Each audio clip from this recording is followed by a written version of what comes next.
ਸਤਿ ਸ਼੍ਰੀ ਅਕਾਲ ਦੋਸਤੋ, ਮੇਰਾ ਨਾਮ ਹੈ ਅਨਿਲ ਕੁਮਾਰ। ਜਿਵੇਂ ਕਿ ਅਸੀਂ ਇੱਕ ਨੈਬ ਤਹਿਸੀਲਦਾਰ ਦਾ ਪੇਪਰ ਡਿਸਕਸ ਕਰ ਰਹੇ ਸੀ, ਇਸ ਤੋਂ ਪਹਿਲਾਂ ਅਸੀਂ ਇੱਕ ਪਾਰਟ ਸੋਲਵ ਕਰ ਚੁੱਕੇ ਹਾਂ ਜਿਸ ਦੇ ਵਿੱਚ ਅਸੀਂ 17 ਕੁਐਸਚਨ ਸੋਲਵ ਕਰ ਲਏ ਸੀ। ਸੋ 18ਵੇਂ ਕੁਐਸਚਨ ਦੇ ਵਿੱਚ ਆਪਾਂ ਸਟਾਰਟ ਕਰਦੇ ਹਾਂ। ਉਮੀਦ ਕਰਦਾ ਬੱਚੋ ਜਿਨ੍ਹਾਂ ਉਹ ਲੈਕਚਰ ਤੁਹਾਨੂੰ ਵਧੀਆ ਲੱਗਿਆ ਹੋਊਗਾ। ਸੋ ਜਿਹੜੇ ਸਟੂਡੈਂਟਸ ਨੇ ਜਿਨ੍ਹਾਂ ਨੇ ਪਹਿਲੇ 17 ਕੁਐਸਚਨਸ ਉਹ ਨਹੀਂ ਦੇਖੇ, ਸੋ ਪਲੀਜ਼ ਉਹ ਪਹਿਲੇ ਪਾਰਟ ਨੂੰ ਜ਼ਰੂਰ ਦੇਖੋ। ਸੋ ਅਗਲਾ ਪਾਰਟ ਡਿਸਕਸ ਕਰਦੇ ਹਾਂ। ਸੋ ਪਹਿਲਾ ਕੁਐਸਚਨ ਕੀ ਹੈ ਇਸ ਦਾ? ਕਹਿੰਦਾ the cost price of an article X is 200% more than the Y and 75% less than Z। ਵੀ ਜਿਹੜਾ X ਦਾ ਜਿਹੜਾ ਕੋਸਟ ਪ੍ਰਾਈਸ ਹੈ ਉਹ 200% ਜ਼ਿਆਦਾ ਹੈ ਕਿਸ ਨਾਲੋਂ Y ਨਾਲੋਂ, ਤੇ 75% ਘੱਟ ਹੈ ਕਿਸ ਨਾਲੋਂ Z ਨਾਲੋਂ। the selling price of the article X is 500 more percent than Z। ਵੀ ਜਿਹੜਾ ਸੈਲਿੰਗ ਪ੍ਰਾਈਸ ਹੈ X ਦਾ ਉਹ Z ਦੇ ਸੈਲਿੰਗ ਪ੍ਰਾਈਸ ਤੋਂ 500% ਜ਼ਿਆਦਾ ਹੈ। If the profit on article X, ਵੀ ਜਿਹੜਾ ਐਕਸ ਦੇ ਉੱਪਰ ਜਿਹੜਾ ਪ੍ਰੋਫਿਟ ਹੋਇਆ ਆਰਟੀਕਲ ਐਕਸ ਦਾ ਉਹ ਟਵਾਈਸ ਹੈ ਕਿਹਦੇ ਉੱਪਰ, ਜਿੰਨਾ ਵਾਈ ਦੇ ਉੱਪਰ ਪ੍ਰੋਫਿਟ ਹੋਇਆ, and twice the loss of Z, ਜਿੰਨਾ ਜ਼ੈਡ ਦੇ ਉੱਪਰ ਲੋਸ ਹੋਇਆ ਉਸ ਦਾ ਟਵਾਈਸ ਹੈ। Then what is the ratio of the profit of article Y ਤੇ ਕੋਸਟ ਪ੍ਰਾਈਸ ਆਫ ਵਾਈ ਦੇ ਆਰਟੀਕਲ। ਠੀਕ ਹੈ ਜੀ। ਸੋ ਸਭ ਤੋਂ ਪਹਿਲਾਂ ਦੇਖੋ ਆਪਾਂ ਤਿੰਨ ਚੀਜ਼ਾਂ ਲੈਂਦੇ ਹਾਂ। ਉਹ ਕਹਿੰਦਾ ਐਕਸ ਹੈ, ਇੱਕ ਵਾਈ ਹੈ ਤੇ ਇੱਕ ਜ਼ੈਡ ਹੈ। ਠੀਕ ਹੈ ਜੀ। ਉਹਨੇ ਕਿਹਾ ਵੀ ਜਿਹੜਾ ਕੋਸਟ ਪ੍ਰਾਈਸ ਐਕਸ ਦਾ ਹੈ ਉਹ 200% ਜ਼ਿਆਦਾ ਹੈ ਵਾਈ ਨਾਲੋਂ। ਸੋ ਮੈਂ ਜੇ ਇਹ ਲੈ ਲਾਂ ਵੀ ਵਾਈ ਦਾ ਜਿਹੜਾ ਕੋਸਟ ਪ੍ਰਾਈਸ ਹੈ ਉਹ ਐਕਸ ਹੈ ਤਾਂ ਜ਼ੈਡ ਦਾ 200% ਜ਼ਿਆਦਾ ਹੈ, ਯਾਨੀ ਜ਼ੈਡ ਦਾ ਕਿੰਨਾ ਹੋ ਜਾਊਗਾ 300 ਹੋ ਜਾਊਗਾ। ਠੀਕ ਹੈ ਜੀ। ਅਤੇ ਇਹ 75% ਘੱਟ ਹੈ, ਯਾਨੀ 25% ਹੈ ਤਾਂ 75% ਘੱਟ ਹੈ, ਯਾਨੀ ਕਿ ਇਹ ਕਿੰਨਾ ਹੋ ਜਾਊਗਾ 1200 ਹੋ ਜਾਊਗਾ। ਤਾਂ ਹੀ 7500% ਘੱਟ ਹੋਊਗਾ। ਦੇਖੋ ਇਹ 25% ਹੋਇਆ, ਦੇਖੋ ਜੇ 100% ਹੈ 25 ਤਾਂ ਹੀ 7500 ਘੱਟ ਹੋਇਆ। ਆਈ ਥਿੰਕ ਕਲੀਅਰ ਹੋ ਗਿਆ ਜੀ। ਉਸ ਤੋਂ ਬਾਅਦ ਉਹਨੇ ਕੀ ਕਿਹਾ, selling price of X is 500 more % selling price of Z, ਜਿੰਨਾ ਜ਼ੈਡ ਦਾ ਸੈਲਿੰਗ ਪ੍ਰਾਈਸ ਹੈ। ਸੋ ਮੈਂ ਮੰਨ ਲੈਂਦਾ ਵੀ ਜ਼ੈਡ ਦਾ ਜਿਹੜਾ ਸੈਲਿੰਗ ਪ੍ਰਾਈਸ ਹੈ ਉਹ ਐਕਸ ਹੈ, ਜਾਂ 100x ਮੰਨ ਲੈਂਦੇ ਹਾਂ। ਠੀਕ ਹੈ, 100x ਹੀ ਮੰਨ ਲੈਂਦੇ ਹਾਂ। ਸੋ ਇਹ ਕੀ ਹੈ, ਜਿਹੜਾ ਐਕਸ ਦਾ ਸੈਲਿੰਗ ਪ੍ਰਾਈਸ ਹੋਊਗਾ 500 ਜ਼ਿਆਦਾ, ਯਾਨੀ ਕਿੰਨਾ ਹੋ ਜਾਊਗਾ 600x ਹੋ ਜਾਊਗਾ। ਦੇਖੋ ਜਿਹੜੀ ਇਹ ਗੱਲ ਕਰ ਰਹੇ ਹਾਂ ਆਪਾਂ ਕੋਸਟ ਪ੍ਰਾਈਸ ਦੀ ਗੱਲ ਕਰ ਰਹੇ ਹਾਂ, ਇਹ ਗੱਲ ਕਰ ਰਹੇ ਹਾਂ ਆਪਾਂ ਸੈਲਿੰਗ ਪ੍ਰਾਈਸ ਦੀ। ਠੀਕ ਹੈ ਨਾ। ਵੀ ਜਿਹੜਾ ਜ਼ੈਡ ਦਾ ਸੈਲਿੰਗ ਪ੍ਰਾਈਸ ਅਗਰ ਮੈਂ ਮੰਨ ਲਿਆ ਵੀ 100x ਹੈ ਤਾਂ ਐਕਸ ਦਾ ਸੈਲਿੰਗ ਪ੍ਰਾਈਸ ਕੀ ਹੋ ਗਿਆ ਉਸ ਤੋਂ 500% ਜ਼ਿਆਦਾ, ਯਾਨੀ ਕਿ 600x ਹੋ ਗਿਆ। ਹੁਣ ਅਕੋਰਡਿੰਗ ਟੂ ਕੰਡੀਸ਼ਨ ਕੀ ਕਿਹਾ ਵੀ ਜਿਹੜਾ ਐਕਸ ਦਾ ਪ੍ਰੋਫਿਟ ਹੈ ਉਹ ਡਬਲ ਹੈ ਵਾਈ ਦੇ ਪ੍ਰੋਫਿਟ ਨਾਲੋਂ, ਤੇ ਜ਼ੈਡ ਦੇ ਲੋਸ ਦਾ ਡਬਲ ਹੈ। ਠੀਕ ਹੈ। ਚਲੋ ਪਹਿਲਾਂ ਆਪਾਂ ਦੇਖਦੇ ਹਾਂ ਐਕਸ ਦਾ ਪ੍ਰੋਫਿਟ ਕਿੰਨਾ ਹੈ। ਪ੍ਰੋਫਿਟ ਦੇਖੋ ਕਿਵੇਂ ਕੱਢਦੇ ਹਾਂ, selling price minus cost price. So X ਦਾ ਜਿਹੜਾ ਪ੍ਰੋਫਿਟ ਹੋ ਗਿਆ, ਸੈਲਿੰਗ ਪ੍ਰਾਈਸ ਕਿੰਨਾ ਹੋ ਗਿਆ 600x ਮਾਈਨਸ ਕੋਸਟ ਪ੍ਰਾਈਸ ਕਿੰਨਾ ਹੋ ਗਿਆ 300। ਸੋ ਇਹ ਹੋ ਗਿਆ ਜ਼ੈਡ ਦਾ ਪ੍ਰੋਫਿਟ ਹੋ ਗਿਆ। ਠੀਕ ਹੈ ਜੀ। ਇਹ ਡਬਲ ਹੈ ਕਿੰਨਾ, ਜਿੰਨਾ ਜ਼ੈਡ ਦਾ ਲੋਸ ਹੋਇਆ, and twice the loss of Z. Z ਦਾ ਲੋਸ ਕੀ ਹੁੰਦਾ ਬੱਚੇ, cost price minus selling price ਹੈ ਨਾ। ਸੋ ਜ਼ੈਡ ਦਾ ਆਪਾਂ ਕਹਿ ਦਈਏ ਜ਼ੈਡ ਦਾ ਲੋਸ ਕਿੰਨਾ, ਜ਼ੈਡ ਦਾ ਕੋਸਟ ਪ੍ਰਾਈਸ 1200 ਹੈ, ਸੈਲਿੰਗ ਪ੍ਰਾਈਸ ਐਕਸ ਹੈ। ਠੀਕ ਹੈ। ਸੋ ਇਹ ਲੋਸ ਹੋ ਗਿਆ। ਕਲੀਅਰ ਹੈ ਜੀ। ਦੇਖੋ ਇਹ ਐਕਸ ਦਾ ਪ੍ਰੋਫਿਟ ਹੈ, ਇਹ ਕੀ ਹੈ ਜ਼ੈਡ ਦਾ ਲੋਸ ਹੈ। ਠੀਕ ਹੈ ਜੀ। ਸੋ ਉਹਨੇ ਕਿਹਾ ਐਕਸ ਦਾ ਪ੍ਰੋਫਿਟ ਕਿੰਨਾ, ਜਿੰਨਾ ਜ਼ੈਡ ਦਾ ਲੋਸ ਹੈ ਉਹਦਾ ਡਬਲ ਯਾਨੀ ਟਵਾਈਸ, ਇਨ ਦੋਨੋਂ ਗੁਣਾ ਕਰ ਦਾਂਗੇ। ਸੋ ਆਪਾਂ ਇੱਥੋਂ ਐਕਸ ਦੀ ਵੈਲਿਊ ਕੱਢ ਲਾਂਗੇ। ਦੇਖੋ ਕਿੰਨੀ ਆਈ, ਇੱਥੋਂ 600x 300x ਹੋ ਗਿਆ। ਇਨ ਸੋਲਵ ਕਰਾਂਗੇ ਕਿੰਨਾ ਹੋ ਗਿਆ 12 ਦੂਣੀ 2400 ਤੇ 200x ਹੋ ਗਿਆ। ਠੀਕ ਹੈ ਜੀ। ਸੋ ਹੁਣ ਐਕਸ ਵਾਲੇ ਇੱਕ ਸਾਈਡ ਤੇ, ਦੂਜੇ ਇੱਕ ਸਾਈਡ ਤੇ ਇਹ ਹੋ ਗਿਆ ਤੁਹਾਡੇ ਕੋਲ, ਇਹ ਐਕਸ ਨਹੀਂ ਲੱਗੂਗਾ ਇਹਦੇ ਨਾਲ, 300 ਹੀ ਹੈ ਇਕੱਲਾ। ਠੀਕ ਹੈ, ਕੋਸਟ ਪ੍ਰਾਈਸ ਹੈ। ਸੋ ਇਹ ਹੋ ਗਿਆ ਆਪਣੇ ਕੋਲ 600 ਤੇ 200 800x ਹੋ ਗਿਆ। ਸੋ ਇਹ 2400 ਹੈ ਤੁਹਾਡਾ, ਇਹ ਤੁਹਾਡਾ 300 ਪਰਾਂ ਜਾ ਕੇ ਕੀ ਹੋ ਜਾਊਗਾ ਬੱਚੇ, ਮਾਈਨਸ ਹੋ ਜਾਊਗਾ, ਪਲੱਸ ਹੋ ਜਾਊਗਾ, ਯਾਨੀ ਇਹ ਹੋ ਜਾਊਗਾ ਤੁਹਾਡਾ 800x is equal to 2700। So X ਦੀ ਵੈਲਿਊ ਜਿਹੜੀ ਆ ਗਈ ਤੁਹਾਡੇ ਕੋਲ ਕਿੰਨੀ ਆ ਗਈ 2700/8 ਆ ਗਈ। 800 ਯਾਨੀ ਕਿ 27/8। ਤਾਂ ਤੁਸੀਂ ਕਹਿ ਸਕਦੇ ਹੋ ਐਕਸ ਦੀ ਵੈਲਿਊ ਤੁਹਾਡੇ ਕੋਲ ਕਿੰਨੀ ਆ ਗਈ 27/8 ਆ ਗਿਆ। ਆਈ ਹੋਪ ਇੱਥੇ ਤੱਕ ਕਲੀਅਰ ਹੋਣਾ ਬੱਚੇ। ਥੋੜ੍ਹਾ ਜਿਹਾ ਲੰਬਾ ਜ਼ਰੂਰ ਜਾਊਗਾ ਬਟ ਕਰਨਾ ਇੱਦਾਂ ਹੀ ਪਊਗਾ। ਠੀਕ ਹੈ ਨਾ। ਸੋ ਐਕਸ ਦੀ ਵੈਲਿਊ ਕਿੰਨੀ ਆ ਗਈ ਤੁਹਾਡੀ 27/8 ਆ ਗਈ। ਹੁਣ ਦੇਖੋ ਆਪਾਂ ਨੂੰ ਕੀ ਕਿਹਾ, ਦੇਖੋ ਜੇ ਐਕਸ ਦਾ ਪ੍ਰੋਫਿਟ ਕਿੰਨਾ ਸੀ, ਦੇਖੋ ਪ੍ਰੋਫਿਟ ਕਿੰਨਾ ਸੀ ਐਕਸ ਦਾ, ਆਪਾਂ ਕਹਿ ਦਾਂਗੇ 600 ਮਾਈਨਸ 3x, 600x ਮਾਈਨਸ 300 ਸੀ। ਅਤੇ ਜਿਹੜਾ ਉਹਨੇ ਕਿਹਾ ਨਾ ਵੀ ਵਾਈ ਦਾ ਪ੍ਰੋਫਿਟ ਦਾ selling profit of X is twice the profit of Y, ਤਾਂ ਵਾਈ ਦਾ ਪ੍ਰੋਫਿਟ ਕਿੰਨਾ ਹੋਊਗਾ, ਇਹ ਡਬਲ ਹੈ ਤਾਂ ਵਾਈ ਦਾ ਪ੍ਰੋਫਿਟ ਇਸਦਾ ਅੱਧਾ ਹੋਊਗਾ। ਵਾਈ ਦਾ ਪ੍ਰੋਫਿਟ ਕਿੰਨਾ ਹੋਊਗਾ 300x ਮਾਈਨਸ 150, ਇਹੀ ਹੋਊਗਾ। ਸੋ ਆਪਾਂ ਕਹਿ ਦਾਂਗੇ ਇਹ ਵਾਈ ਦਾ ਪ੍ਰੋਫਿਟ ਹੋ ਗਿਆ। ਹੁਣ ਆਪਾਂ ਨੇ ਰੇਸ਼ੋ ਕੱਢਣੀ ਹੈ, ਦੇਖੋ ਰੇਸ਼ੋ ਕੱਢਣੀ ਹੈ ਆਪਾਂ ਨੇ, ਕਾਹਦੀ ਰੇਸ਼ੋ ਕੱਢਣੀ ਹੈ, ਵਾਈ ਦੇ ਪ੍ਰੋਫਿਟ ਦੀ, ਠੀਕ ਹੈ, ਅਤੇ ਵਾਈ ਦੇ ਕੋਸਟ ਪ੍ਰਾਈਸ ਦੀ। ਸੋ ਵਾਈ ਦਾ ਪ੍ਰੋਫਿਟ ਕਿੰਨਾ ਆਪਾਂ ਹੁਣੀ ਕੱਢ ਕੇ ਹਟੇ ਆ ਵੀ ਜੇ ਜ਼ੈਡ ਦਾ ਕੋਸਟ ਐਕਸ ਦਾ ਕੋਸਟ ਪ੍ਰਾਈਸ 600 ਮਾਈਨਸ 300 ਹੈ ਤਾਂ ਵਾਈ ਦਾ ਕੀ ਹੈ, ਇਸ ਦਾ ਹਾਫ ਹੈ, ਯਾਨੀ 300x ਮਾਈਨਸ 150 ਤੇ ਵਾਈ ਦਾ ਕੋਸਟ ਪ੍ਰਾਈਸ ਕਿੰਨਾ, ਉਹ 100 ਮੰਨਿਆ ਹੋਇਆ ਆਪਾਂ ਨੇ। ਦੇਖੋ ਵਾਈ ਦਾ ਕੋਸਟ ਪ੍ਰਾਈਸ ਕਿੰਨਾ 100। ਹੁਣ ਐਕਸ ਦੀ ਵੈਲਿਊ ਇੱਥੋਂ ਪੁੱਟ ਕਰ ਦਾਂਗੇ 300, ਐਕਸ ਦੀ ਵੈਲਿਊ ਕਿੰਨੀ ਹੋਗੀ 27/8 minus 150 is equal to 100।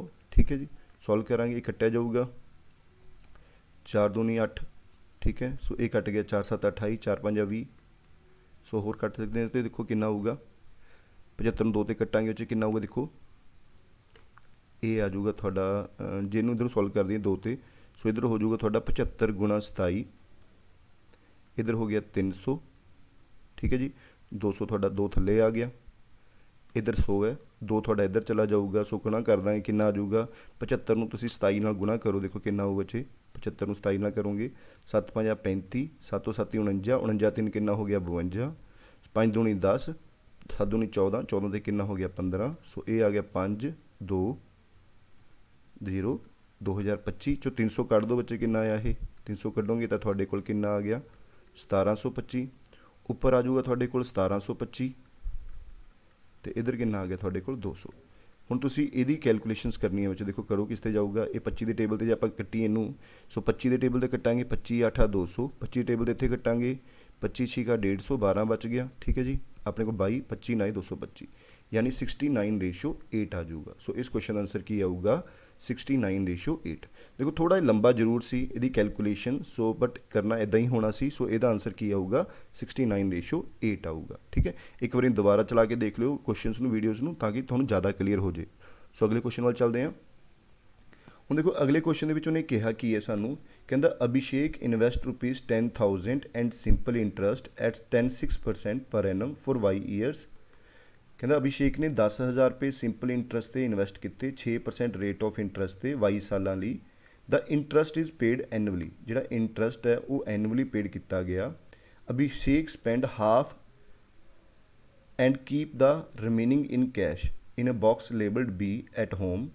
To begin with, B had no money in it and nothing else except half of these interest income is added to the box.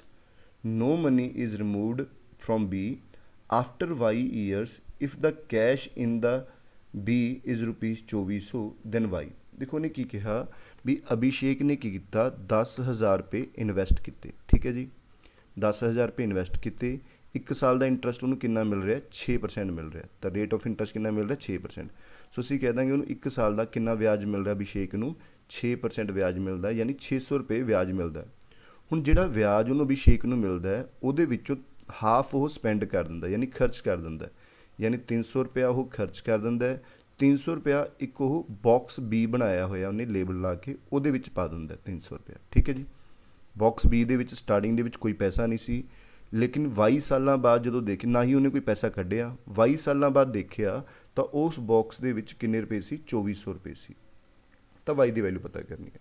देखो हर साल वो बॉक्स के किन्ने पैसे पा रहे 300 रुपये पा रहे, तो 2400 रुपये बॉक्स के किन्ने साल हो जाएंगे, यानी कि 8 साल, तो ही 300 × 8 2400 हो गया। सो वाई की वैल्यू कितनी होगी फिर बच्चे अपना 8 साल। तो नॉर्मल जो अपना आंसर की आ जाऊगा 8 साल, यदा आंसर आ जाऊगा, क्योंकि 300 रुपया हर साल बॉक्स के पैंदा, तो 2400 रुपये किन्ने साल हो जाएंगे बॉक्स के बच्चे 8 साल। इस क्वेश्चन का आंसर आ जाऊगा 8। सो अगला क्वेश्चन देखो बच्चे की कहता, वो कहता एक रैक्टेंगुलर फ्लोर है, डिमेंशन जिहदी हैगी है 120 फुट इंटू 96 फुट की, यानी कि रैक्टेंगुलर फ्लोर है, जस्ट आप बना लें ਉਹਦੀ डिमेंशन की है 120 फुट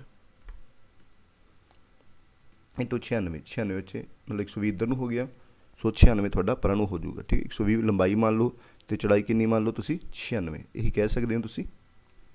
हुण अपने कोल स्केयर टाइल्स आर अवेलेबल ने अलग अलग दियाँ, कोई 1 फुट की 2 फुट की 3 फुट की 4 फुट की और 48 फुट की। What is the size of the largest square tile that can be use to tile floor completely without breaking any tile, यानी कि सानू किन्ने बच्चे देख लो, चाहे इंच ला लो चाहे स्केयर फुट ला लो, कोई चक्कर नहीं, सानू किन्ने बाय किन्ने की टाइल लानी पऊगी ताकि सानू कोई टाइल टुटे ना, मतलब पूरी पूरी कंप्लीटली फिट हो जाए। तो सानू लानी भी वड्डी तो वड्डी टाइल है, सो वड्डी तो वड्डी टाइल लानी है ताकि यह ब्रेक टुटे ना। देखो सिंपल जी गल है, वड्डी तो वड्डी टाइल लानी है तो वड्डी तो वड्डी वड्डी टाइल चक्को, जिवें मान लो 32 इंच टाइल चक ले, ਜੇ ਮੈਂ 32 32 ਦੀ ਟਾਈਲਾਂ ਕਰਕੇ ਲਾਉਂਗਾ ਤਾਂ ਇਹ 32 32 ਦੀ ਟਾਈਲਾਂ ਇੱਧਰ ਪੂਰੀਆਂ ਹੋਣੀਆਂ ਚਾਹੀਦੀਆਂ ਨੇ, ਯਾਨੀ 120 ਨੂੰ 32 ਪੂਰਾ ਪੂਰਾ ਡਿਵਾਈਡ ਕਰਨਾ ਚਾਹੀਦਾ। 120 ਨੂੰ 32 ਪੂਰਾ ਪੂਰਾ ਡਿਵਾਈਡ ਕਰਦਾ, ਇਹ 16 ਦੂਣੀ 32 ਨਹੀਂ, ਇਹ ਪੂਰਾ ਪੂਰਾ ਡਿਵਾਈਡ ਨਹੀਂ ਕਰ ਰਿਹਾ। ਸੋ ਇਹਦਾ ਆਨਸਰ ਮਤਲਬ 32 ਫੁੱਟ ਦੀ ਟਾਈਲ ਨਹੀਂ ਲੱਗ ਸਕਦੀ। ਠੀਕ ਹੈ। ਫਿਰ ਜੇ ਮੈਂ 24 ਫੁੱਟ ਇੰਚ ਦੀ ਚੱਕਾਂ, ਜੇ ਮੈਂ 120 ਦੀ ਦੇਖਾਂ, 120 ਨੂੰ 24 ਡਿਵਾਈਡ ਕਰਦਾ, ਸੋ 24 5 120 ਬਿਲਕੁਲ ਸੀ, ਯਾਨੀ ਇੱਧਰ 5 ਟਾਈਲਾਂ ਲਾ ਜਾਣਗੀਆਂ, 1 2 3 4 5 32 32 ਕਿੰਨੀ 24 24 ਦੀਆਂ 5 ਟਾਈਲਾਂ ਇੱਧਰ ਲੱਗ ਗਈਆਂ। ਠੀਕ ਹੈ ਜੀ। ਹੁਣ ਦੇਖਾਂਗੇ 96 ਨੂੰ 24 ਡਿਵਾਈਡ ਕਰਦਾ, 96 ਨੂੰ 24 ਡਿਵਾਈਡ ਕਰਦਾ, ਹਾਂਜੀ ਡਿਵਾਈਡ ਕਰਦਾ, 24 ਚੌਕਾ 96, ਯਾਨੀ ਇੱਧਰ 4 ਟਾਈਲਾਂ ਲੱਗ ਜਾਣਗੀਆਂ। ਸੋ ਮਤਲਬ ਪੂਰਾ ਪੂਰਾ ਡਿਵਾਈਡ ਕਰ ਰਿਹਾ। ਸੋ ਮਤਲਬ ਆਪਣੀ ਵੱਡੀ ਤੋਂ ਵੱਡੀ ਟਾਈਲ ਕਿੰਨੇ ਦੀ ਲੱਗ ਸਕਦੀ ਹੈ? 24 ਇੰਚ ਦੀ ਲੱਗ ਸਕਦੀ ਹੈ। ਜੇ ਤੁਹਾਨੂੰ ਪੁੱਛਿਆ ਜਾਵੇ ਕਿੰਨੀਆਂ ਟਾਈਲਾਂ ਲੱਗਣਗੀਆਂ ਤਾਂ ਆਪਾਂ ਦੇਖਾਂਗੇ ਇੱਧਰ ਕਿੰਨੀਆਂ ਟਾਈਲਾਂ ਲੱਗੀਆਂ ਨੇ, 5 1 2 3 4 5, ਇੱਧਰ ਨੂੰ ਕਿੰਨੀ ਲੱਗੀਆਂ? 4 ਲੱਗੀਆਂ ਨੇ, 1 2 ਤੇ 3 4, ਇਹ 4 ਟਾਈਲਾਂ ਲੱਗੀਆਂ। ਦੇਖੋ ਆਹ ਜਿਹੜੀ ਟਾਈਲ ਲੱਗੀ ਹੈ ਇਹਦੀ ਲੰਬਾਈ ਵੀ ਕਿੰਨੀ ਹੈ ਬੱਚੇ? 32 ਹੈ, ਸੋ 24 ਹੈ, ਤੇ ਇਹ ਵੀ ਕਿੰਨੀ ਹੈ? 24 24 ਬਾਈ 24 ਦੀਆਂ ਕਿੰਨੀਆਂ ਟਾਈਲਾਂ ਲੱਗੀਆਂ? ਦੇਖੋ 1 2 3 4 5 6 7 8 9 10 11 12 13 14 15 16 17 18 19 20 21 22। ਠੀਕ ਹੈ। 5 ਚੌਕਾ 20 ਟਾਈਲਾਂ ਲੱਗਣਗੀਆਂ, ਸੌਰੀ 20 ਟਾਈਲਾਂ ਲੱਗਣਗੀਆਂ। ਦੇਖੋ ਇੱਕ ਲਾਈਨ ਦੇ ਵਿੱਚ ਕਿੰਨੀਆਂ ਨੇ? ਦੇਖੋ 4 ਨੇ, ਇਹੋ ਜਿਹੀ 5 ਲਾਈਨਾਂ ਨੇ, 5 ਚੌਕਾ ਕਿੰਨੀ ਹੋ ਗਈਆਂ? 20 ਟਾਈਲਾਂ ਲੱਗ ਜਾਣਗੀਆਂ। ਠੀਕ ਹੈ, ਜੇ ਟਾਈਲਾਂ ਕੱਢਣੀਆਂ ਹੁੰਦੀਆਂ। ਬਟ ਆਪਾਂ ਨੂੰ ਸਾਈਜ਼ ਹੀ ਪੁੱਛਿਆ ਤਾਂ ਸਾਈਜ਼ 24 ਇੰਚ ਆ ਜਾਊਗਾ। ਵੈਸੇ ਤਾਂ HCF ਦਾ ਕੁਐਸਚਨ ਹੈ ਵੀ ਸਭ ਤੋਂ ਵੱਡੀ ਸਾਈਡ ਕੱਢਣੀ ਹੈ ਤਾਂ HCF ਕੱਢ ਲਓ ਸਿੰਪਲ, ਬਟ ਮੈਂ ਤੁਹਾਨੂੰ ਥੋੜ੍ਹਾ ਪ੍ਰੂਵ ਕਰਕੇ ਦਿਖਾਤਾ। ਅਗਲਾ ਕੁਐਸਚਨ ਹੈ, ਕਹਿੰਦਾ ਨੰਬਰ ਆਫ ਲੀਪ ਈਅਰ ਇਨ 1801 ਤੋਂ ਲੈ ਕੇ 2000 ਤੱਕ ਕਿੰਨੇ ਲੀਪ ਈਅਰ ਆਉਣਗੇ? ਹੁਣ ਦੇਖੋ 1801 ਤੋਂ ਲੈ ਕੇ 1900 ਤੱਕ ਕਿੰਨੇ ਸਾਲ ਹੋ ਗਏ? 100 ਸਾਲ ਹੋ ਗਏ। ਇਹਨਾਂ 100 ਸਾਲਾਂ ਦੇ ਵਿੱਚ ਕਿੰਨੇ ਲੀਪ ਈਅਰ ਹੋਣਗੇ ਬੱਚੇ? 24 ਲੀਪ ਈਅਰ ਹੋਣਗੇ, ਕਿਉਂਕਿ ਜਿਹੜਾ 19ਵਾਂ ਸਾਲ ਹੈ 1900 ਸਾਲ ਹੈ ਉਹ ਲੀਪ ਈਅਰ ਨਹੀਂ ਹੋਊਗਾ, ਕਿਉਂਕਿ ਉਹ 400 ਤੇ ਡਿਵਾਈਡ ਨਹੀਂ ਹੁੰਦਾ, ਇਸ ਲਈ ਇਹਦੇ 24 ਲੀਪ ਈਅਰ ਹੋਣਗੇ।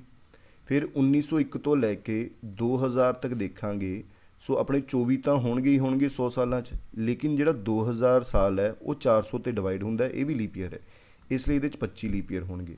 ਤਾਂ ਟੋਟਲ ਲੀਪ ਈਅਰ ਕਿੰਨੇ ਹੋ ਜਾਣਗੇ ਬੱਚੇ? 49 ਲੀਪ ਈਅਰ ਹੋ ਜਾਣਗੇ। ਜਿਨ੍ਹਾਂ ਨੇ ਵੀਡੀਓ ਨਹੀਂ ਦੇਖੀ ਹੋਈ ਬੱਚੇ, ਇਹ ਕੈਲੰਡਰ ਵਾਲੀ ਮੇਰੇ ਚੈਨਲ 'ਤੇ ਪਈ ਹੈ, ਤੁਸੀਂ ਜ਼ਰੂਰ ਦੇਖੋ ਵੀਡੀਓ ਨੂੰ। ਆਈ ਥਿੰਕ ਕਲੀਅਰ ਹੈ ਬੱਚੇ। ਇਸ ਕੁਐਸਚਨ ਦਾ ਆਂਸਰ ਕੀ ਆਊਗਾ? 49 ਲੀਪ ਈਅਰ, ਯਾਨੀ ਕਿ ਨਨ ਆਫ ਦੀਜ਼ ਆਂਸਰ ਆ ਜਾਊਗਾ। ਹੁਣ ਅਗਲਾ ਆ ਜਾਂਦਾ ਬੱਚੇ ਇਸ ਕੁਐਸਚਨ ਦਾ ਆਂਸਰ, ਜਿਵੇਂ ਕਿ ਲਿਖਿਆ ਹੋਇਆ ਰੇਸ, ਵਰਡ ਕੀ ਹੈ ਤੁਹਾਡੇ ਕੋਲ? ਰੇਸ। ਸੋ ਰੇਸ ਦਾ ਜਿਹੜੇ ਨੰਬਰ ਲਿਖੇ ਹੋਏ ਇਹਨਾਂ ਨੇ ਕੀ ਲਿਖੇ ਹੋਏ? -4 13 11 9। ਠੀਕ ਹੈ। ਤੇ ਕਾਲਮ ਦਾ ਲਿਖੇ ਹੋਏ ਹੈ COLUMN। ਕਾਲਮ ਦੇ ਜਿਹੜੇ ਲਿਖੇ ਹੋਏ ਨੰਬਰ ਉਹ ਲਿਖੇ ਹੋਏ ਆ ਕਿੰਨੇ? 11 -1 2 -7 -1 ਤੇ 0। ਠੀਕ ਹੈ ਜੀ। ਸੋ ਆਪਾਂ ਨੂੰ ਕਿਹਦਾ ਪੁੱਛਿਆ ਹੈ? ਬ੍ਰੈਕਟ ਦਾ ਪੁੱਛਿਆ ਹੈ। ਕਿਹਦਾ ਪੁੱਛਿਆ ਹੈ ਬੱਚੇ? ਬ੍ਰੈਕਟ ਦਾ ਕੋਡ ਪੁੱਛਿਆ ਹੋਇਆ, ਬ੍ਰੈਕਟ ਦਾ BRACKET, ਬ੍ਰੈਕਟ ਦਾ ਕੀ ਹੋਊਗਾ? ਠੀਕ ਹੈ।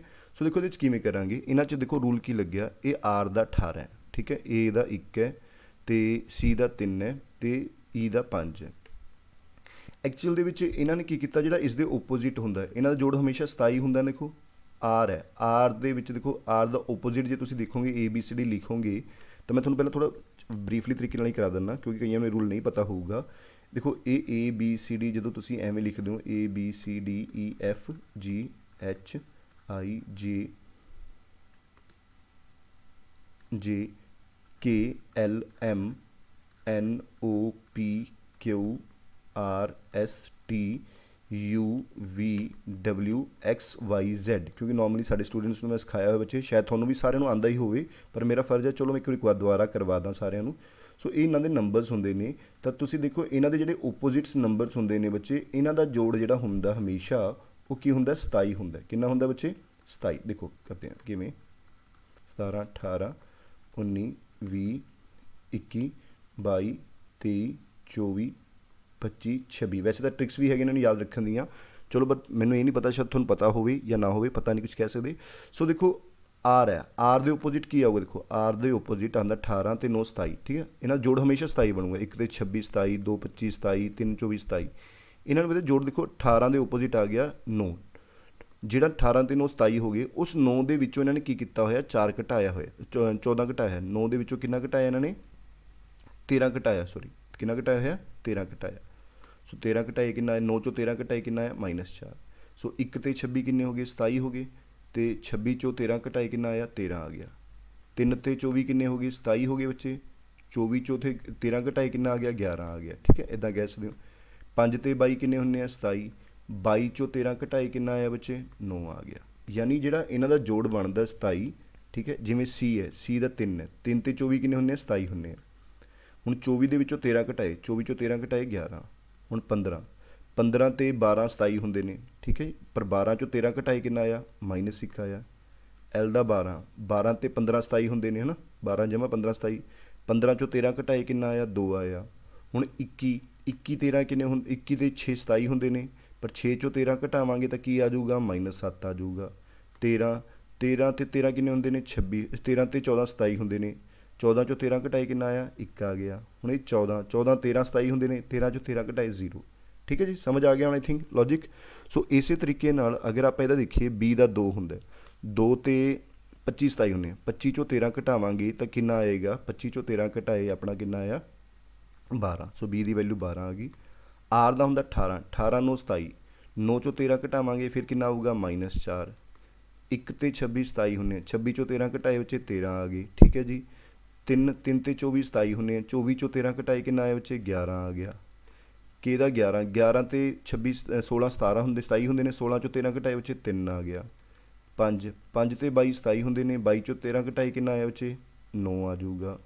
20, 20 ਤੇ 7 27 ਹੁੰਦੇ ਨੇ, 7 ਚੋਂ 13 ਘਟਾਏ ਕਿੰਨਾ ਆਇਆ, -6 ਆ ਗਿਆ। ਸੋ ਇਹਦਾ ਆਨਸਰ 12 -4 13 11 3 -6 ਆ ਜਾਊਗਾ। ਸੋ ਯਾਨੀ ਕਿ ਇਸ ਕੁਐਸਚਨ ਦਾ ਜਿਹੜਾ ਸਹੀ ਆਨਸਰ ਆਊਗਾ ਤੁਹਾਡਾ, ਉਹ ਕੀ ਆਊਗਾ ਬੱਚੇ, C ਆਪਸ਼ਨ ਆਨਸਰ ਆ ਜਾਊਗਾ। ਕਿੰਨਾ ਆ ਜਾਊਗਾ, C ਆਪਸ਼ਨ। ਕਲੀਅਰ ਹੈ ਜੀ।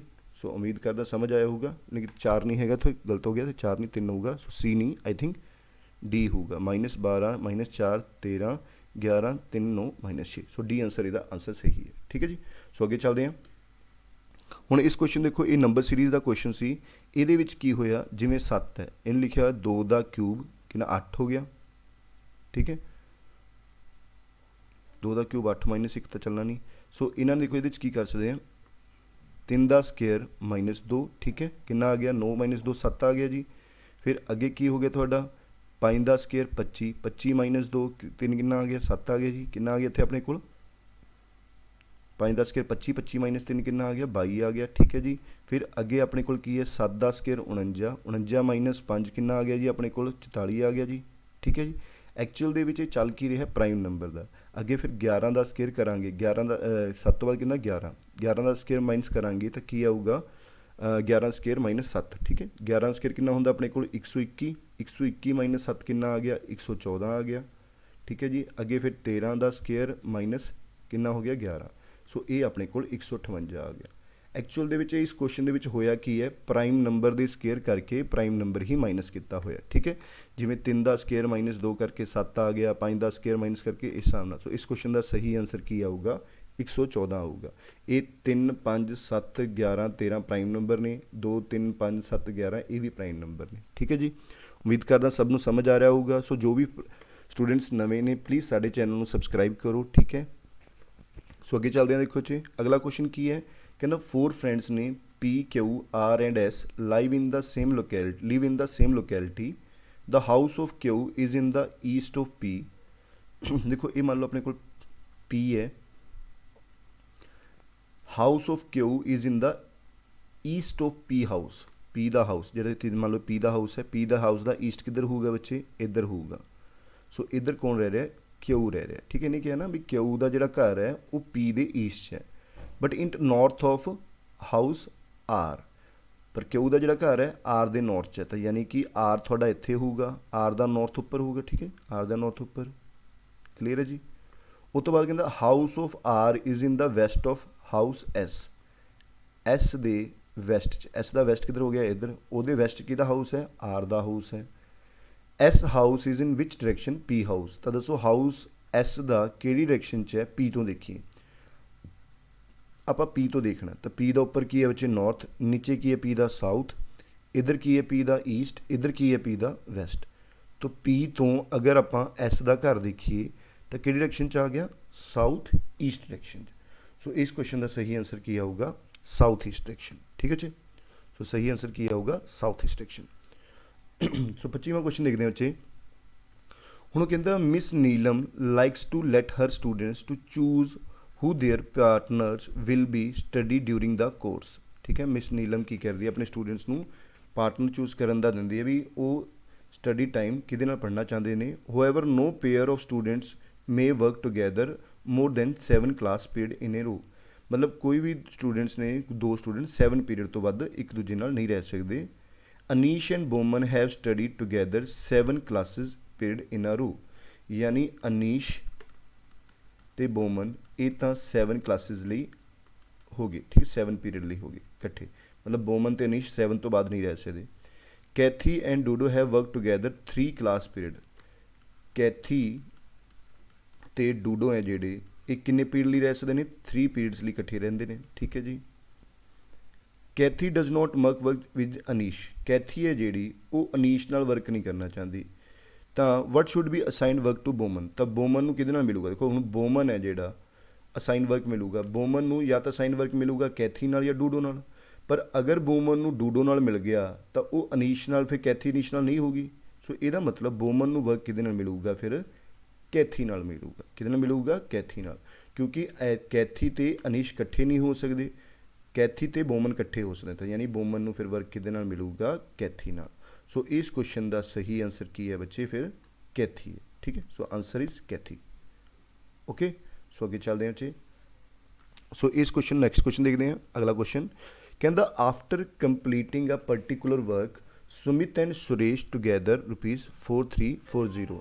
ਯਾਨੀ ਕਿ ਕੋਈ ਕੰਮ ਇਕੱਠਾ ਕਰਨ ਤੋਂ ਬਾਅਦ ਆਪਣੇ ਕਿੰਨੇ ਸੁਮਿਤ ਅਤੇ ਸੁਰੇਸ਼ ਨੂੰ ਕਿੰਨੇ ਪੈਸੇ ਮਿਲੇ ਇਕੱਠੇ, ₹4340 ਮਿਲੇ। ਕਿੰਨੇ ਮਿਲੇ, 4340 ਰੁਪਏ ਮਿਲੇ। ਠੀਕ ਹੈ ਜੀ, 4340 ਰੁਪਏ ਮਿਲ ਰਹੇ ਨੇ ਇਕੱਠੇ। ਅਤੇ ਹੂਐਵਰ ਅਰਨਿੰਗ ਆਰ ਡਿਵਾਈਡਡ ਇਨ ਦਾ ਪ੍ਰਪੋਰਸ਼ਨਲ, ਜਿੰਨਾ ਉਹ ਕੰਮ ਕਰ ਰਹੇ ਨੇ ਉਸ ਹਿਸਾਬ ਨਾਲ ਉਹਨਾਂ ਦੇ ਵਿੱਚ ਪੈਸੇ ਡਿਵਾਈਡ ਹੋ ਰਹੇ ਨੇ।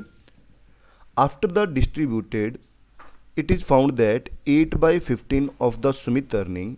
ਦੇਖੋ ਇਹ ਫਾਈਂਡ ਕੀਤਾ ਗਿਆ ਵੀ 8/15 ਆਫ ਦਾ ਸੁਮਿਤ ਅਰਨਿੰਗ, ਠੀਕ ਹੈ, is equal to the 2/5 of the Suresh earning. ਠੀਕ ਹੈ, Suresh earning. How much did Suresh earn. Suresh ਨੂੰ ਕਿੰਨੇ ਪੈਸੇ ਮਿਲੇ। ਠੀਕ ਹੈ ਜੀ, ਦੇਖੋ ਹੁਣ ਅਸੀਂ ਕੀ ਕਰਨਾ ਹੈ, 4340 ਨੂੰ ਪੈਸੇ ਡਿਵਾਈਡ ਕਰਨੇ ਨੇ ਬੱਚੇ ਕਿਹਦੇ ਵਿੱਚ, ਸੁਮਿਤ ਤੇ ਸੁਰੇਸ਼ ਦੇ ਵਿੱਚ। ਤਾਂ ਪਹਿਲੀ ਗੱਲ ਤਾਂ ਸੁਮਿਤ ਤੇ ਸੁਰੇਸ਼ ਦੇ ਵਿੱਚ ਪੈਸੇ ਡਿਵਾਈਡ ਕਰਨੇ ਨੇ, ਤਾਂ ਸਾਨੂੰ ਸੁਮਿਤ ਤੇ ਸੁਰੇਸ਼ ਦੀ ਰੇਸ਼ੋ ਪਤਾ ਹੋਣੀ ਚਾਹੀਦੀ ਹੈ। ਸੋ ਅਸੀਂ ਸੁਮਿਤ ਤੇ ਸੁਰੇਸ਼ ਦੀ ਰੇਸ਼ੋ ਪਤਾ ਕਰਦੇ ਹਾਂ। ਸੁਮਿਤ, ਸੁਰੇਸ਼ ਨੂੰ ਮੈਂ ਕੀ ਲਿਆਉਂਗਾ, ਨੀਚੇ ਲੈ ਆਵਾਂਗਾ। ਇਹੀ ਰੇਸ਼ੋ ਹੁੰਦੀ ਹੈ ਨਾ, ਰੇਸ਼ੋ ਦਾ ਮਤਲਬ ਇਹ ਵੀ ਹੁੰਦਾ। ਸੋ ਇਹ 2/5 ਹੈ, ਇਹ ਤੁਹਾਡਾ ਉਲਟਾ ਹੋ ਜਾਊਗਾ, 15 ਉੱਪਰ ਚਲਾ ਜਾਊਗਾ ਅਤੇ 8 ਨੀਚੇ ਆ ਜਾਊਗਾ। 5 ਤੇ 15, ਇਹ 2 ਚੌਕਾ 8। ਯਾਨੀ ਕਿ ਅਸੀਂ ਕਹਿ ਸਕਦੇ ਹਾਂ ਸੁਰੇਸ਼ ਤੇ ਸੁਮਿਤ ਦੇ ਵਿੱਚ ਜਿਹੜੇ ਪੈਸੇ ਡਿਵਾਈਡ ਹੋਏ ਬੱਚੇ, ਉਹ ਕਿਸ ਰੇਸ਼ੋ 'ਚ ਡਿਵਾਈਡ ਹੋਏ, 3/4 'ਚ। ਕਿਸ ਰੇਸ਼ੋ ਡਿਵਾਈਡ ਹੋਣਗੇ, 3/4। ਯਾਨੀ ਕਿ ਜਿਹੜੇ 4340 ਰੁਪਏ ਨੇ ਉਹ ਕਿੰਨੇ ਹਿੱਸਿਆਂ 'ਚ ਡਿਵਾਈਡ ਹੋਣਗੇ, 3 ਤੇ 4, 7 ਹਿੱਸਿਆਂ 'ਚ ਡਿਵਾਈਡ ਹੋਣਗੇ। ਤਾਂ ਇੱਕ ਹਿੱਸਾ ਕਿਹਦੇ ਬਰਾਬਰ ਆਊਗਾ, 7 ਛਿੱਕੇ 42, 7 ਦੂਣੀ 14, ਇੱਕ ਹਿੱਸਾ 620 ਰੁਪਏ ਦੇ ਬਰਾਬਰ ਆਊਗਾ। ਤਾਂ ਸੁਰੇਸ਼ ਨੂੰ 3 ਹਿੱਸੇ ਮਿਲ ਰਹੇ ਨੇ। ਕਿੰਨੇ ਹਿੱਸੇ ਮਿਲ ਰਹੇ ਨੇ ਸੁਰੇਸ਼ ਨੂੰ, 3 ਹਿੱਸੇ। ਸੋ ਯਾਨੀ 620 × 3 ਯਾਨੀ 0, 3 ਦੂਣੀ 6, 6 ਦੂਣੀ 18, ਯਾਨੀ 1860। ਅਤੇ ਇਹਨੂੰ ਕਿੰਨੇ ਮਿਲ ਰਹੇ ਨੇ, 620 × 4 ਯਾਨੀ 0, 4 ਦੂਣੀ 8, 6 ਚੌਕਾ 24। ਸੋ ਯਾਨੀ 2480 ਰੁਪਏ। ਸੋ ਸੁਮਿਤ ਨੂੰ ਮਿਲ ਰਹੇ ਨੇ 2480, ਸੁਰੇਸ਼ ਨੂੰ ਮਿਲ ਰਹੇ ਨੇ ਕਿੰਨੇ, 1860। ਲੇਕਿਨ ਉਹਨੇ ਪੁੱਛਿਆ ਕਿਹਨੂੰ, ਸੁਰੇਸ਼ ਨੂੰ।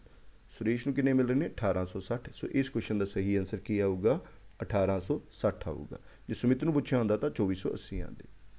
ਸੋ ਨੈਕਸਟ ਕੁਐਸਚਨ ਆ ਜਾਂਦਾ ਬੱਚੇ ਆਪਣਾ, ਕਹਿੰਦਾ the angle between the minute hand and the hour hand of a clock when the time is 8:20।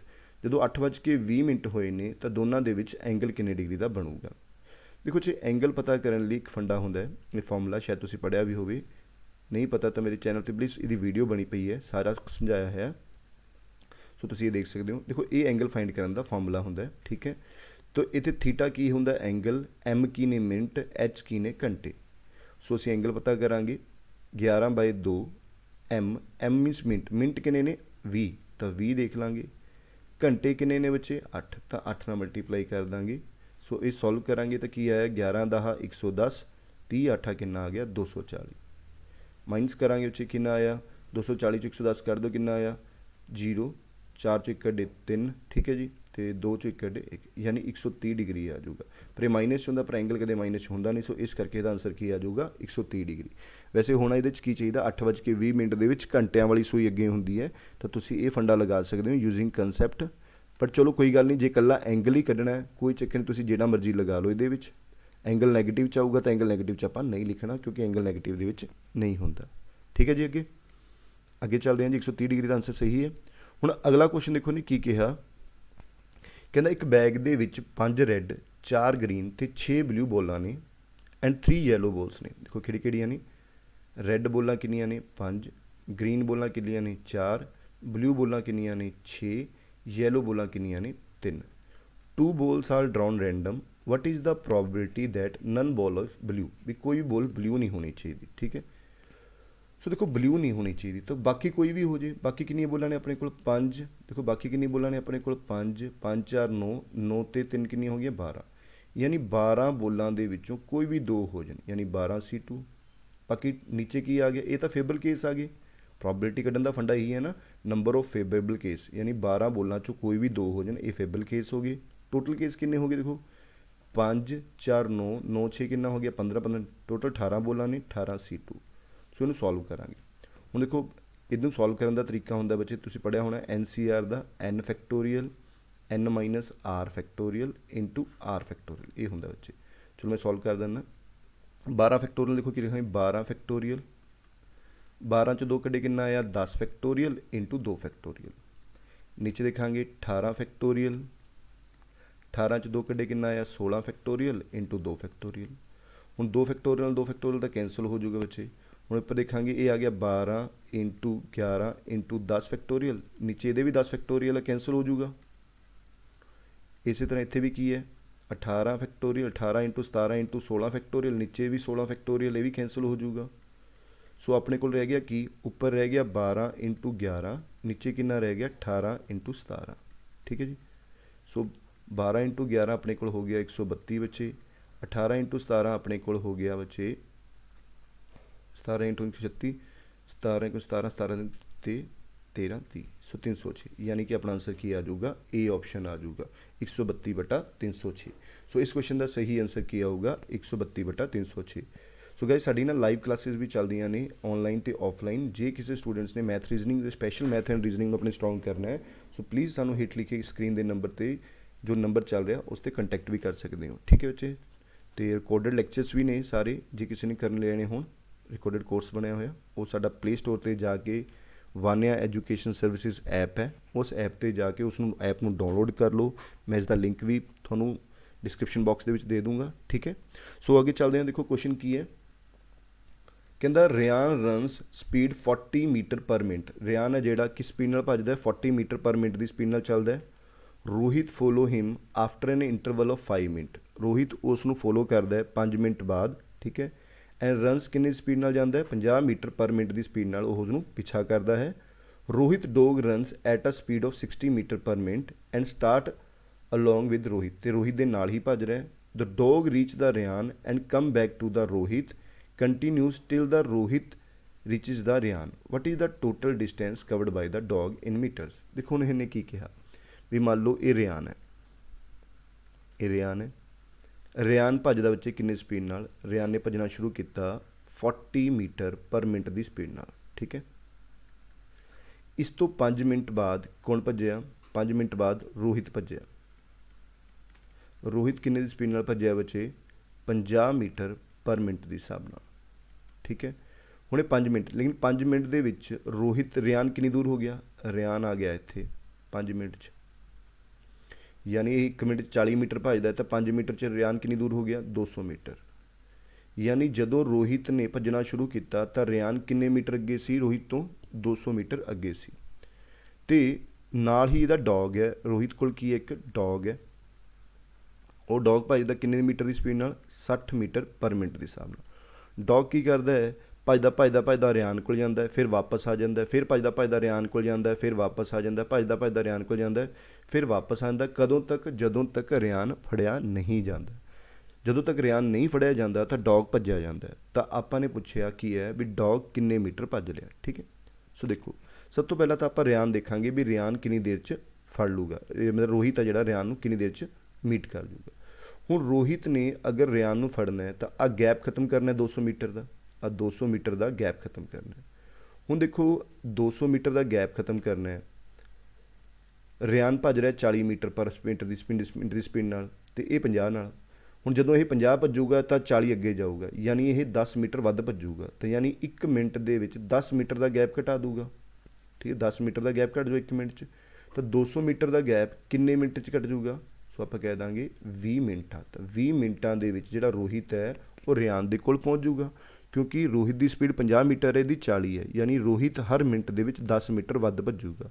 10 metre 1 minute ਦੇ ਵਿੱਚ ਹੈ, 200 ਮੀਟਰ ਕਵਰ ਕਰਨਾ ਹੈ, ਵਿਚਕਾਰਲਾ ਗੈਪ ਖਤਮ, ਤਾਂ 20 ਮਿੰਟ ਲੱਗਣਗੇ। ਤਾਂ 20 ਮਿੰਟ ਤੱਕ ਕੀ ਹੋਇਆ, ਸਾਡਾ ਡੌਗ ਵੀ ਭੱਜਦਾ ਰਹੂਗਾ। ਪਰ ਡੌਗ 1 ਮਿੰਟ ਦੇ ਵਿੱਚ 60 ਮੀਟਰ ਭੱਜਦਾ, ਤਾਂ 20 ਮਿੰਟ 'ਚ ਕਿੰਨਾ ਭੱਜੂਗਾ? 1200 ਮੀਟਰ। ਸੋ ਇਸ ਕੁਐਸਚਨ ਦਾ ਸਹੀ ਆਨਸਰ ਆਊਗਾ ਕਿੰਨਾ? 1200 ਮੀਟਰ। ਤਾਂ ਯਾਨੀ ਡੌਗ ਕਿੰਨੇ ਮੀਟਰ ਭੱਜੂਗਾ? 1200 ਮੀਟਰ, ਠੀਕ ਹੈ ਜੀ। ਹੁਣ ਅਗਲਾ ਕੁਐਸਚਨ ਦੇਖਦੇ ਹਾਂ। ਕਹਿੰਦਾ ਦੋ ਟ੍ਰੇਨਸ ਨੇ A ਤੇ B ਰਨਿੰਗ ਇਨ ਦਾ ਓਪੋਜ਼ਿਟ ਡਾਇਰੈਕਸ਼ਨ, ਦੋਨੋਂ ਓਪੋਜ਼ਿਟ ਡਾਇਰੈਕਸ਼ਨ 'ਚ ਚੱਲ ਰਹੀਆਂ ਨੇ। Train A crosses a man standing in a platform in 27 second. ਵੀ ਜਿਹੜੀ ਟ੍ਰੇਨ A ਹੈ ਉਹ ਇੱਕ ਮੈਨ ਪਲੇਟਫਾਰਮ ਦੇ ਉੱਪਰ ਖੜਿਆ ਹੈ, ਉਸ ਨੂੰ 27 ਸੈਕਿੰਡ 'ਚ ਕ੍ਰੋਸ ਕਰਦੀ ਹੈ। ਵਾਈਲ ਟ੍ਰੇਨ B ਸੇਮ ਮੈਨ ਇਨ 17 ਸੈਕਿੰਡ, ਦੂਜੀ ਟ੍ਰੇਨ ਹੈ ਜਿਹੜੀ ਉਹ ਸੇਮ ਮੈਨ ਨੂੰ 17 ਸੈਕਿੰਡ 'ਚ ਕ੍ਰੋਸ ਕਰਦੀ ਹੈ। If they cross each other in 23 second, ਜੇਕਰ ਦੋਨੋਂ ਟ੍ਰੇਨਸ ਆਪਣੇ ਆਪ ਨੂੰ ਇੱਕ ਦੂਜੇ ਨੂੰ 23 ਸੈਕਿੰਡ ਦੇ ਵਿੱਚ ਕ੍ਰੋਸ ਕਰਦੀਆਂ ਨੇ, then the ratio of the speed of train A to the train B, ਤੇ A ਤੇ B ਦੀ ਟ੍ਰੇਨ ਦੀ ਸਪੀਡ ਦੀ ਰੇਸ਼ੋ ਦੱਸਣੀ ਹੈ। ਸੋ ਦੇਖੋ ਕਿਵੇਂ ਕਰਾਂਗੇ ਉੱਚੇ। ਪਹਿਲੀ ਟ੍ਰੇਨ ਦੀ ਗੱਲ ਕਰੀਏ ਤਾਂ ਦੇਖੋ ਇਹਦੇ ਵਿੱਚ ਕੀ ਹੁੰਦਾ, ਟ੍ਰੇਨ ਨੇ ਜਦੋਂ ਮੈਨ ਨੂੰ ਕ੍ਰੋਸ ਕਰਨਾ, ਟ੍ਰੇਨ ਨੂੰ ਅਪ ਦੀ ਲੈਂਥ ਤੇ divided by speed of train ਕਰਨਾ ਪਊਗਾ, ਠੀਕ ਹੈ ਜੀ। ਸੇਮ ਦੂਜੀ ਟ੍ਰੇਨ ਦੀ ਲੈਂਥ ਟਾਈਮ, ਟ੍ਰੇਨ ਦੀ ਲੈਂਥ ਤੇ ਸਪੀਡ ਆਫ B, ਇਹ ਫੰਡਾ ਹੋਊਗਾ। ਹੁਣ ਆਪਣਾ ਦੇਖੋ ਪਹਿਲੀ ਟ੍ਰੇਨ ਨੂੰ ਕਿੰਨਾ ਟਾਈਮ ਲੱਗਿਆ? 27 ਸੈਕਿੰਡ ਲੱਗੇ, ਟਾਈਮ ਲੱਗਿਆ 27 ਸੈਕਿੰਡ। ਟ੍ਰੇਨ ਪਹਿਲੀ ਦੀ ਲੈਂਥ ਆਪਾਂ ਨੂੰ ਪਤਾ ਨਹੀਂ, ਸਪੀਡ ਆਪਾਂ ਨੂੰ ਪਤਾ ਕਿੰਨੀ ਹੈ ਉੱਚੇ, ਸਪੀਡ ਵੀ ਨਹੀਂ ਪਤਾ, ਚਲੋ ਸਪੀਡ ਇਹ ਹੋ ਗਈ, ਠੀਕ ਹੈ। ਸੇਮ ਇੱਧਰ ਕਿੰਨਾ ਹੋ ਗਿਆ? 17 ਸੈਕਿੰਡ ਹੋ ਗਿਆ। ਟ੍ਰੇਨ ਲੈਂਥ ਦੀ ਦੂਜੀ ਦੀ ਪਤਾ ਨਹੀਂ, ਸਪੀਡ ਆਪਾਂ ਨੂੰ ਇਹਦੀ ਵੀ ਨਹੀਂ ਪਤਾ, ਠੀਕ ਹੈ। ਹੁਣ ਆਪਾਂ ਨੂੰ ਜਦੋਂ ਉਹਨਾਂ ਨੇ ਓਪੋਜਿਟ 'ਚ ਕੀਤਾ ਤਾਂ ਓਪੋਜਿਟ 'ਚ ਕੀ ਹੋ, ਦੋਨੋਂ ਟ੍ਰੇਨ ਦੀ ਲੈਂਥ ਐਡ ਹੋਊਗੀ। ਇਹ ਪਹਿਲੀ ਟ੍ਰੇਨ ਦੀ ਲੈਂਥ ਮੰਨ ਲਓ, ਇਹ ਦੂਜੀ ਟ੍ਰੇਨ ਦੀ ਲੈਂਥ, ਦੋਨੋਂ ਟ੍ਰੇਨ ਦੀ ਲੈਂਥ ਐਡ ਹੋਊਗੀ ਅਤੇ ਸਪੀਡ ਵੀ ਕੀ ਹੋਊਗੀ ਆਪਣੀ? ਐਡ ਹੋਊਗੀ, ਕਿਉਂਕਿ ਓਪੋਜਿਟ 'ਚ ਹੈ, ਓਪੋਜਿਟ 'ਚ ਸਪੀਡ ਵੀ ਕੀ ਹੋਊਗੀ? ਐਡ ਹੋਊਗੀ। ਸੋ ਹੁਣ ਆਪਾਂ ਜਿਹਨੂੰ ਸੋਲਵ ਕਰੀਏ ਤਾਂ ਕੀ ਹੋਊਗਾ? ਇਹਨਾਂ ਟਾਈਮ ਕਿੰਨਾ ਲੱਗਿਆ ਬੱਚੇ? 23 ਸੈਕਿੰਡ ਲੱਗੇ, ਟਾਈਮ ਲੱਗਿਆ 23 ਸੈਕਿੰਡ। ਹੁਣ train length the A the length ਕਿੰਨੀ ਹੈ, ਕਿਉਂਕਿ ਆਪਾਂ ਸਪੀਡ ਹੀ ਕੱਢਣੀ ਹੈ ਨਾ। ਸੋ A ਦੀ ਲੈਂਥ ਨੂੰ ਅਗਰ ਆਪਾਂ ਦੇਖੀਏ ਤਾਂ ਇੱਥੋਂ A ਪਹਿਲੀ ਟ੍ਰੇਨ ਦੀ ਲੈਂਥ ਕਿੰਨੀ ਆਊਗੀ? 27 SA। ਟ੍ਰੇਨ ਲੈਂਥ 2 ਦੀ ਸਪੀਡ ਕਿੰਨੀ ਆਊਗੀ? 17 SB। ਸੋ ਇੱਥੇ ਪੁੱਟ ਕਰ ਦਾਂਗੇ। ਸੋ ਇਹ ਆ ਗਿਆ ਆਪਣੇ ਕੋਲ 27 SA 17 SB ਅਪੋਨ ਨੀਚੇ ਕੀ ਹੈ? SA upon S plus SB, ਠੀਕ ਹੈ ਜੀ। ਹੁਣ ਆਪਾਂ SA ਤੇ SB ਕੱਢਣੀ ਹੈ ਤਾਂ ਕ੍ਰੋਸ ਮਲਟੀਪਲਾਈ ਕਰ ਦਾਂਗੇ। ਸੋ ਇੱਧਰ ਕੀ ਹੋ ਜਾਊਗਾ ਸਾਡੇ ਕੋਲ? 23 SA ਪਲੱਸ 23 SB ਬਰਾਬਰ ਹੈ 27 SA 17 SB। ਹੁਣ ਕੀ ਕਰਨਾ ਆਪਾਂ ਨੇ? SA ਵਾਲੀ ਇੱਕ ਸਾਈਡ ਤੇ SB ਵਾਲੀ ਇੱਕ ਸਾਈਡ ਤੇ, ਤਾਂ 23 SA ਹੈ ਆਪਣੇ ਕੋਲ, ਇਹਨੂੰ ਆਪਾਂ ਇੱਧਰ ਲੈ ਆਉਂਦੇ ਹਾਂ, ਇਹਨੂੰ ਇੱਧਰ ਲੈ ਆਉਂਦੇ ਹਾਂ। ਸੋ 23 SB ਇੱਧਰੋਂ ਆ ਕੇ 17 ਮਾਈਨਸ ਦਾ ਹੋ ਗਿਆ, ਕਿੰਨਾ ਰਹਿ ਗਿਆ? 17 SB। 27 SA minus 23 SA। So ਇਹ ਆ ਗਿਆ ਆਪਣੇ ਕੋਲ 6 SB is equal to 3 SA, ਠੀਕ ਹੈ ਜੀ। ਸੋਰੀ 4 SA, ਠੀਕ, 4 SA। ਤਾਂ speed of A upon speed of B ਕੱਢਣੀ ਹੈ ਆਪਾਂ ਨੇ, ਹੈ ਨਾ। ਸੋ ਇਹ A ਹੈ, SB ਆਪਾਂ ਥੱਲੇ ਲਿਆਵਾਂਗੇ, ਠੀਕ ਹੈ। ਜਾਂ ਥੋੜ੍ਹਾ ਮੈਂ ਸਹੀ ਕਰਕੇ ਲਿਖ ਦਿੰਦਾ, ਇਹ ਐਕਚੁਅਲੀ ਇਹ ਬਣ ਗਿਆ ਤੁਹਾਡਾ 4 SA ਬਰਾਬਰ ਹੈ 6 SB, ਠੀਕ ਹੈ। ਸਪੀਡ ਆਫ A ਅਤੇ ਸਪੀਡ ਆਫ B ਕੱਢਣੀ ਹੈ, B ਨੂੰ ਮੈਂ ਥੱਲੇ ਲਿਆਂਦਾ ਬੱਚੇ। ਸੋ ਇਹ ਹੋ ਗਿਆ ਤੁਹਾਡੇ ਕੋਲ 6/4, ਯਾਨੀ ਕੱਟ ਕੇ ਕਿੰਨਾ ਆ ਗਿਆ? 3/2, ਯਾਨੀ ਕਿ 3:2 ਆ ਜਾਊਗਾ। ਸੋ ਇਸ ਕੁਐਸਚਨ ਦਾ ਆਨਸਰ ਕੀ ਆ ਜਾਊਗਾ ਤੁਹਾਡਾ? 3:2। ਸੋ ਦੇਖੋ ਜਿਹੜੇ ਸਟੂਡੈਂਟਸ ਨੂੰ ਨਹੀਂ ਸਮਝ ਆ ਰਿਹਾ, ਸੋ ਪਲੀਜ਼ ਵੀਡੀਓ ਨੂੰ ਥੋੜ੍ਹਾ ਜਿਹਾ ਰਿਵਾਈਜ਼ ਕਰਕੇ ਜ਼ਰੂਰ ਦੇਖ ਲਓ। ਮੈਂ ਕੋਸ਼ਿਸ਼ ਕਰ ਰਿਹਾ ਇਕੱਲੀ ਇਕੱਲੀ ਚੀਜ਼ ਨੂੰ ਐਕਸਪਲੇਨ ਕਰਨ ਦੀ, ਠੀਕ ਹੈ। ਸੋ ਅੱਗੇ ਚੱਲਦੇ ਹਾਂ ਬੱਚੇ, 3:2 ਦਾ ਆਨਸਰ ਸਹੀ ਹੈ। ਸੋ ਨੈਕਸਟ ਕੁਐਸਚਨ ਵਿੱਚ ਦੇਖੋ ਅਗਲਾ ਕੀ ਹੈ, ਕਹਿੰਦਾ the number of positive integer not exceeding 100 and divisible by 3 or 5 is. ਕਹਿੰਦਾ ਨੰਬਰ ਆਫ ਪੋਜ਼ਿਟਿਵ ਇੰਟੀਜ਼ਰ ਦੱਸੋ 100 ਤੋਂ ਜ਼ਿਆਦਾ ਨਹੀਂ ਲੈਣੇ, ਜਿਹੜੇ 3 ਤੇ ਡਿਵਾਈਡ ਹੁੰਦੇ ਹੋਣ ਜਾਂ 5 ਤੇ ਡਿਵਾਈਡ ਹੁੰਦੇ ਹੋਣ। ਤਾਂ ਸਭ ਤੋਂ ਪਹਿਲਾਂ ਆਪਾਂ ਦੇਖਾਂਗੇ 100 ਤੇ ਡਿਵਾਈਡ, ਜਿਹੜੇ 3 ਤੇ ਡਿਵਾਈਡ ਹੋਣ ਵਾਲੇ 100 ਤੱਕ ਜਿਹੜੇ 3 ਤੇ ਡਿਵਾਈਡ ਹੁੰਦੇ ਨੇ, ਡਿਵੀਜ਼ੀਬਲ ਬਾਈ 3, ਤਾਂ ਕਿੰਨੇ ਹੋਣਗੇ? ਤਾਂ 100 ਨੂੰ ਮੈਂ 3 ਤੇ ਡਿਵਾਈਡ ਕਰਤਾ, ਯਾਨੀ ਕਿ 33 ਨੰਬਰ ਹੋਣਗੇ। ਕਿੰਨੇ ਹੋਣਗੇ? 33 ਨੰਬਰ ਹੋਣਗੇ। ਫਿਰ ਮੈਂ ਦੇਖੂੰਗਾ 100 ਤੱਕ ਕਿੰਨੇ ਜਿਹੜੇ 5 ਤੇ ਡਿਵਾਈਡ ਹੁੰਦੇ ਨੇ। 5 ਤੇ ਡਿਵਾਈਡ ਹੋਣ ਵਾਲੇ ਨੰਬਰ ਕਿੰਨੇ ਹੋ ਗਏ? 20। ਸੋ 5 ਤੇ ਡਿਵਾਈਡ ਹੋਣ ਵਾਲੇ ਨੰਬਰ ਕਿੰਨੇ ਹੋ ਗਏ? ਡਿਵੀਜ਼ੀਬਲ ਬਾਈ 5, ਉਹ ਕਿੰਨੇ ਹੋ ਗਏ ਤੁਹਾਡੇ ਕੋਲ? 20 ਨੰਬਰ ਹੋ ਗਏ। ਠੀਕ ਹੈ। ਹੁਣ ਲੇਕਿਨ ਕੁਝ ਨੰਬਰ ਇਹੋ ਜਿਹੇ ਵੀ ਹੋਣਗੇ ਜਿਹੜੇ ਕਿ 3 ਤੇ ਵੀ ਡਿਵਾਈਡ ਹੋ ਗਏ ਅਤੇ 5 ਤੇ ਵੀ ਡਿਵਾਈਡ ਹੁੰਦੇ, ਜਿਵੇਂ 15 3 ਤੇ ਵੀ ਡਿਵਾਈਡ ਹੁੰਦਾ ਅਤੇ 5 ਤੇ ਵੀ ਡਿਵਾਈਡ ਹੁੰਦਾ, ਲੇਕਿਨ ਉਹਨੂੰ ਆਪਾਂ 3 ਵਾਲੇ 'ਚ ਵੀ ਕਾਊਂਟ ਕਰ ਲਿਆ, 5 ਵਾਲੇ 'ਚ ਵੀ ਕਾਊਂਟ ਕਰ ਲਿਆ। ਯਾਨੀ ਕਿ ਜਿਹੜੇ 3 ਐਂਡ 5 ਦੋਨਾਂ ਤੇ ਡਿਵਾਈਡ ਹੁੰਦੇ ਨੇ, ਯਾਨੀ 15 ਤੇ ਡਿਵਾਈਡ ਹੁੰਦੇ ਨੇ, ਉਹ ਕਿੰਨੇ ਹੋਣਗੇ? 100 ਤੱਕ 15 ਤੇ ਡਿਵਾਈਡ ਹੋਣ ਵਾਲੇ ਨੰਬਰ ਕਿੰਨੇ ਹੋ ਗਏ? 6 ਨੰਬਰ ਹੋ ਗਏ। ਕਿੰਨੇ ਨੰਬਰ ਹੋ ਗਏ? 6। 15 6 90 ਹੈ ਨਾ। ਸੋ 6 ਨੰਬਰ ਇੱਥੇ ਆ ਗਏ। ਦੇਖੋ 3 ਤੇ ਡਿਵਾਈਡ ਹੋਣ ਵਾਲੇ ਟੋਟਲ 33 ਨੰਬਰ ਸੀ, ਜਿਹਦੇ 'ਚੋਂ 6 ਨੰਬਰ ਦੋਨਾਂ ਤੇ ਹੈ, ਅਤੇ ਯਾਨੀ ਇਕੱਲੇ 3 ਤੇ ਡਿਵਾਈਡ ਹੋਣ ਵਾਲੇ ਕਿਹੜੇ ਹੋ ਗਏ? 27। ਹੁਣ 5 ਤੇ ਡਿਵਾਈਡ ਹੋਣ ਵਾਲੇ total number Ki C? 20 C, but 6 number ਐਸੇ ਸੀ ਜਿਹੜੇ ਦੋਨਾਂ ਤੇ ਡਿਵਾਈਡ ਹੁੰਦੇ ਸੀ, ਯਾਨੀ ਇਕੱਲੇ 5 ਤੇ ਡਿਵਾਈਡ ਹੋਣ ਵਾਲੇ ਨੰਬਰ ਕਿੰਨੇ ਰਹਿ ਗਏ? 14। ਇਕੱਲੇ 3 ਤੇ ਡਿਵਾਈਡ ਹੋਣ ਵਾਲੇ 27 ਨੇ, 14 ਇਹ ਹੋ ਗਏ। 27 14 ਕਿੰਨੇ ਹੋ ਗਏ ਬੱਚੇ ਆਪਣੇ ਕੋਲ? 41। ਠੀਕ ਹੈ ਜੀ। ਸੋ 6 ਇਹ ਹੋ ਗਏ ਆਪਣੇ ਕੋਲ, ਯਾਨੀ ਟੋਟਲ ਨੰਬਰ ਕਿੰਨੇ ਹੋ ਗਏ? 47।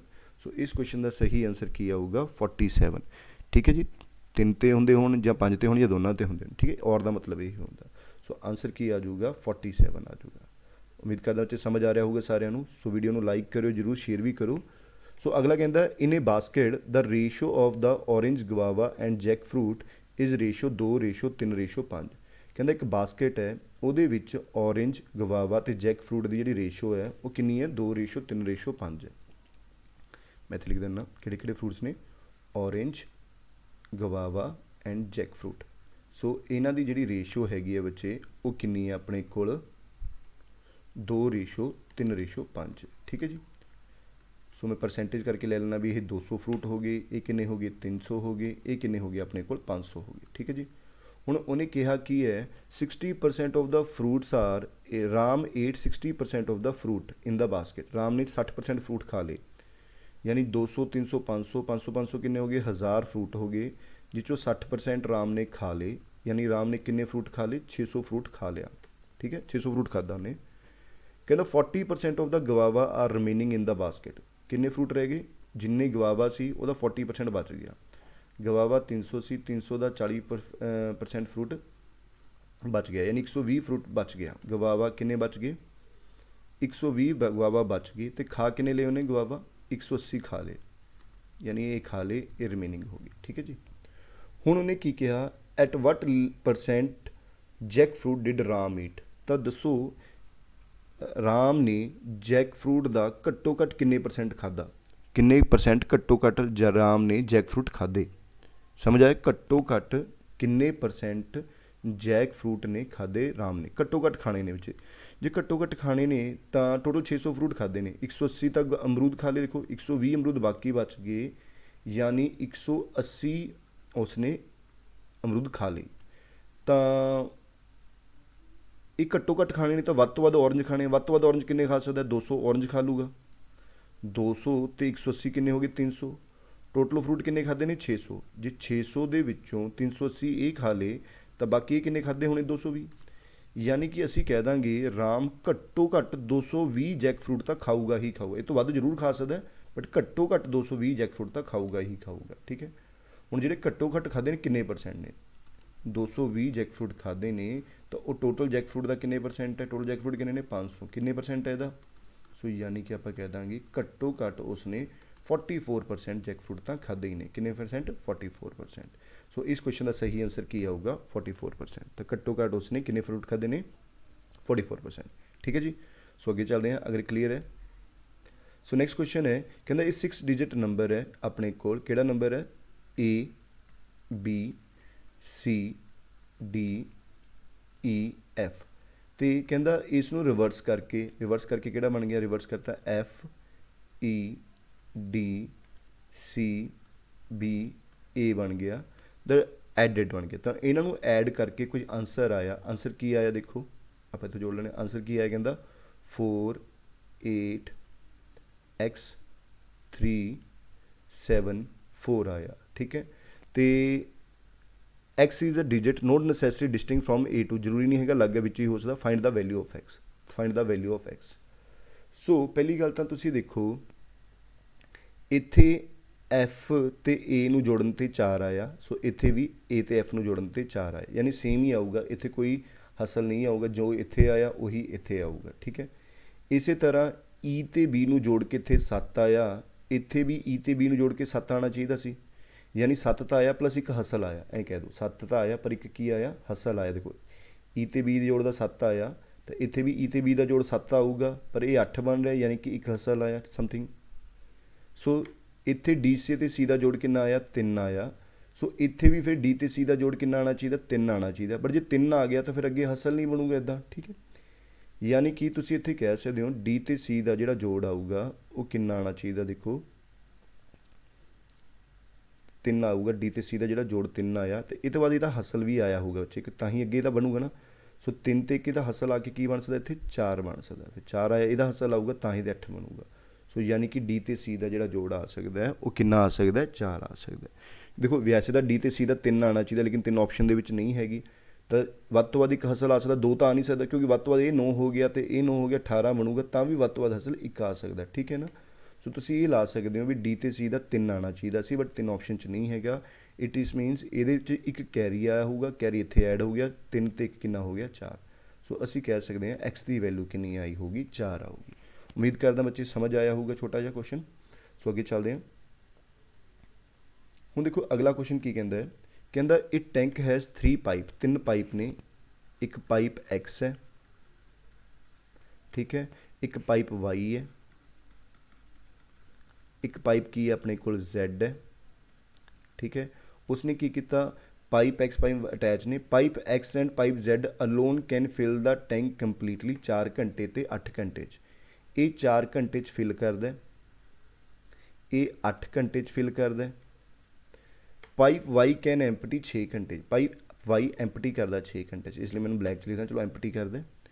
Initially tank is empty, starting ਦੇ ਵਿੱਚ ਟੈਂਕ ਕੀ ਹੈ ਬੱਚੇ, ਐਂਪਟੀ ਹੈ, ਠੀਕ, ਖਾਲੀ ਹੈ।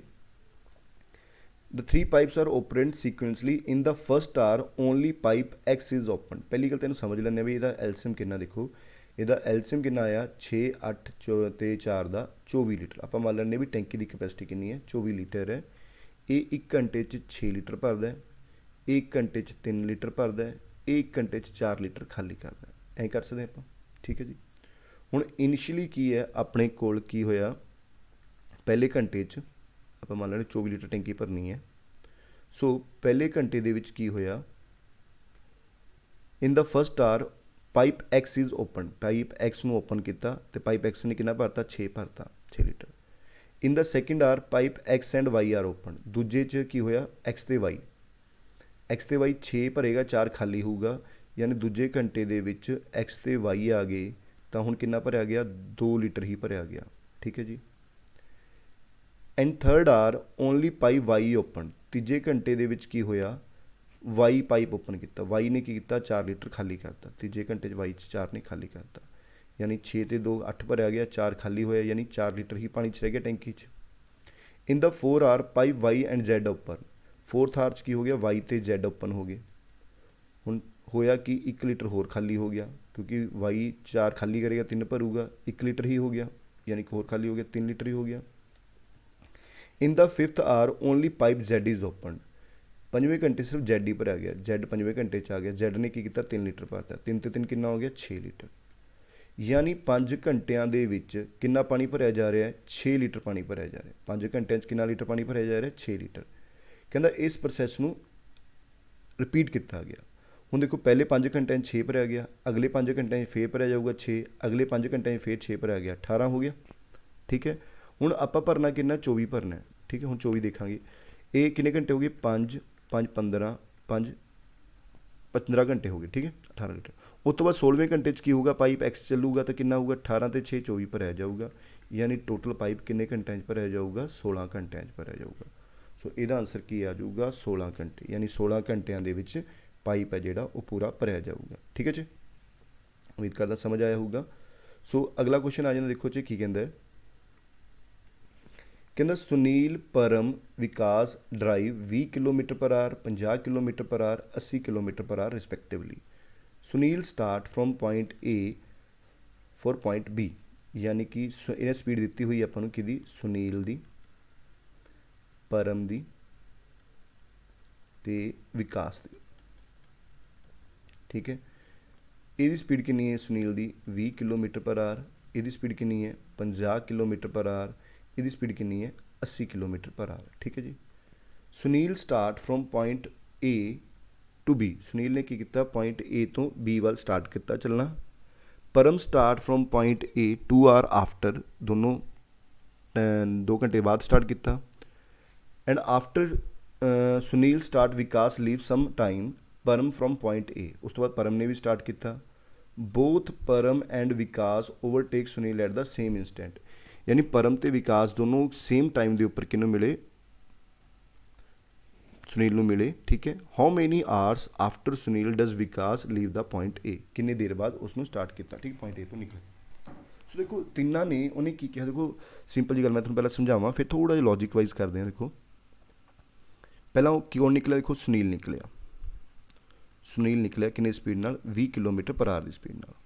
ਉਸ ਤੋਂ 2 ਘੰਟੇ ਬਾਅਦ ਕੌਣ ਨਿਕਲਿਆ ਬੱਚੇ, ਪਰਮ। ਪਰਮ ਕਿੰਨੀ ਸਪੀਡ ਨਾਲ ਨਿਕਲਿਆ ਬੱਚੇ, 50 ਕਿਲੋਮੀਟਰ ਪਰ ਆਰ ਦੀ ਸਪੀਡ ਨਾਲ। ਠੀਕ ਹੈ, ਉਸ ਤੋਂ ਕੁਝ ਦੇਰ ਬਾਅਦ ਕੌਣ ਨਿਕਲਿਆ ਬੱਚੇ, ਆਪਣੇ ਕੋਲ ਵਿਕਾਸ ਨਿਕਲਿਆ। ਠੀਕ ਹੈ, ਹੁਣ ਦੇਖੋ ਤਿੰਨਾਂ ਨੇ ਡਿਸਟੈਂਸ ਤਾਂ ਤਿੰਨੋਂ ਜਾ ਕੇ ਮਤਲਬ ਸੇਮ ਟਾਈਮ 'ਤੇ ਮਿਲੇ, ਯਾਨੀ ਬਰਾਬਰ ਦੂਰੀ ਤੋਂ ਹੀ, ਦੂਰੀ ਤਾਂ ਤਿੰਨਾਂ ਨੇ ਬਰਾਬਰ ਕੀਤੀ, ਡਿਸਟੈਂਸ ਬਰਾਬਰ ਕੀਤਾ। ਤਾਂ ਤੁਸੀਂ ਯਾਦ ਰੱਖਣਾ ਜੇ ਤਿੰਨੋਂ ਨੇ ਡਿਸਟੈਂਸ ਬਰਾਬਰ ਕੀਤਾ, ਪਰ ਟਾਈਮ ਦੇਖਣਾ ਕਿੰਨਾ ਲੱਗਦਾ। ਦੇਖੋ ਟਾਈਮ ਦੇਖਦੇ ਹਾਂ। ਸੋ ਇਹਨਾਂ ਦਾ ਐਲਸੀਐਮ ਲੈ ਲਓ, ਕਿੰਨਾ ਆਇਆ 80 50, ਟਾਈਮ ਡਿਸਟੈਂਸ ਮੰਨ ਲਓ, ਟਾਈਮ ਕਿੰਨਾ ਆਇਆ 80 50 ਤੇ 20 ਤੇ ਜਿਹੜੇ ਕੱਟ ਜੇ ਆਪਣਾ 400 ਕਿਲੋਮੀਟਰ ਲੈ ਲਈ ਜਾਂ 200 ਕਿਲੋਮੀਟਰ ਲੈ ਲੈਣੇ। ਚਲੋ 200, ਪਰ 200 ਕੱਟੇਗਾ ਨਹੀਂ, ਚਲੋ 200 ਹੀ ਲੈ ਲਓ, ਇੱਕ ਤਰ੍ਹਾਂ ਦਾ 200 ਕਿਲੋਮੀਟਰ ਲੈ ਲੈਂਦੇ ਹਾਂ।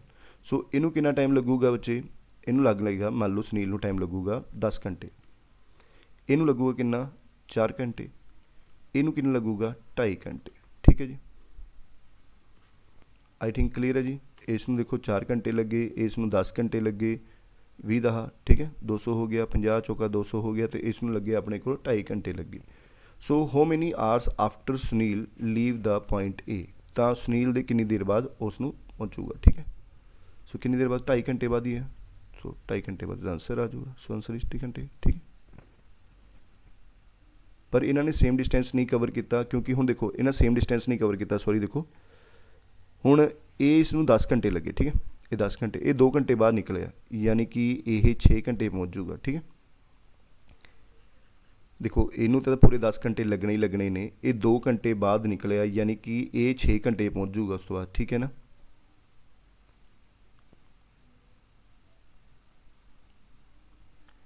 ਇਹ ਉਹ ਤੋਂ ਵੀ 2.5 ਘੰਟੇ ਲੱਗੇ, ਯਾਨੀ ਕਿ ਕਿੰਨੇ ਘੰਟੇ ਬਾਅਦ ਨਿਕਲਿਆ ਹੋਣਾ, ਫਿਰ ਜੇ 10 ਘੰਟੇ ਲੱਗਣੇ ਤਾਂ 7.5 ਘੰਟੇ।